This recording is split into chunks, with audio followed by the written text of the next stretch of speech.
ஒரே நொடியில் வலதுபுறம் திரும்பிய காரால் ஏற்பட்ட மோசமான விபத்து. பள்ளிவாசல் இமாமின் அலறல் சத்தம் கேட்டு ஓடி வந்த பொதுமக்கள். பதைபதைக்க வைக்கும் சிசிடிவி காட்சி இணையதள வெளியாகி பெரும் பரபரப்பை ஏற்படுத்தியிருக்கு. திருவாரூருக்கு பக்கத்துல அடியக்கமங்கலம் பகுதியை சேர்ந்தவங்க தான் முகமது சிராஜுதீன். பள்ளிவாசல் இமாமா இருக்கக்கூடிய இவங்க மயிலாடுதுறையில இருக்கிற உறவினர் வீட்டுக்கு போயிட்டு இருசக்கர வாகனத்துல திருவாரூர் நோக்கி போயிட்டு இருந்திருக்காங்க.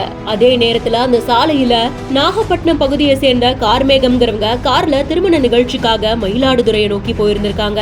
சாலையோட இடதுபுறத்துல போயிட்டு இருந்த கார் திடீர்னு வலதுபுறத்துக்கு வந்திருக்கு. இதனால இந்த காரும் எதிரில வேகமா வந்துட்டு இருந்த சிராஜுதீனுடைய இருசக்கர வாகனமும் வேகமா மோதி இருக்கு. விபத்துனால தூக்கி வீசப்பட்டு எலும்பு முறிவு ஏற்பட்டிருந்ததுனால சிராஜுதீன் உடனடியா ஆம்புலன்ஸ் மூலமா மருத்துவமனைக்கும் அனுப்பி வைக்கப்பட்டிருக்காங்க.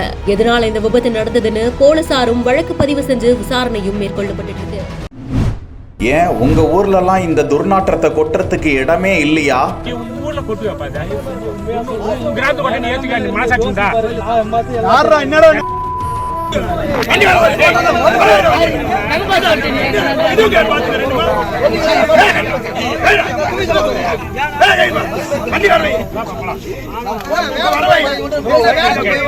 பல கிலோமீட்டர் தாண்டி துர்நாற்றத்தோடு கோழி இறைச்சிகளை கொண்டு வந்து ஏரி பகுதியில் கொட்டி நார அடித்த நபரை மடக்கி பிடித்த பொதுமக்கள்.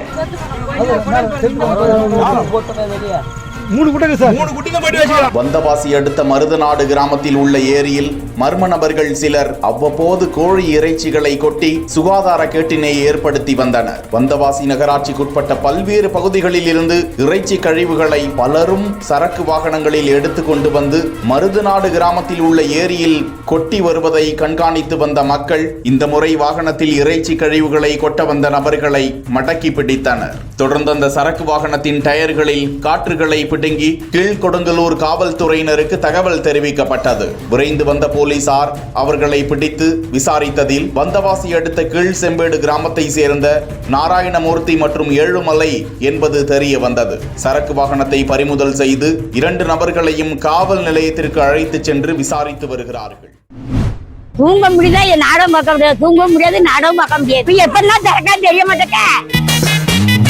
சொன்னபடி எங்க செய்தாங்க கவர்மெண்ட் எல்லாம் கேட்பாங்க, அதை தொடச்சிட்டு அப்படியே போயிடுவாங்க. அவங்க அவரை டிஸ்மிஸ் பண்ணுங்க, அந்த ஆள் தேவையில்லை. இல்ல ராத்திரி 10 மணிக்கு தொட்டியை ஊத்து பாப்பா இதான் சொல்லி அப்ப நாங்க வந்து பொம்பளைங்க வந்து பழத்தை கொடுத்தாத்துட்டு இருக்கோமா, வீடு கரையா கிடக்கா அப்படின்னு. இப்ப தண்ணி இல்லையா, அங்கே எதுக்கு போறோம் அப்படிங்கிற ஆயிப்போச்சு. இப்போ சரி தண்ணி திறந்துருக்காரு அப்படி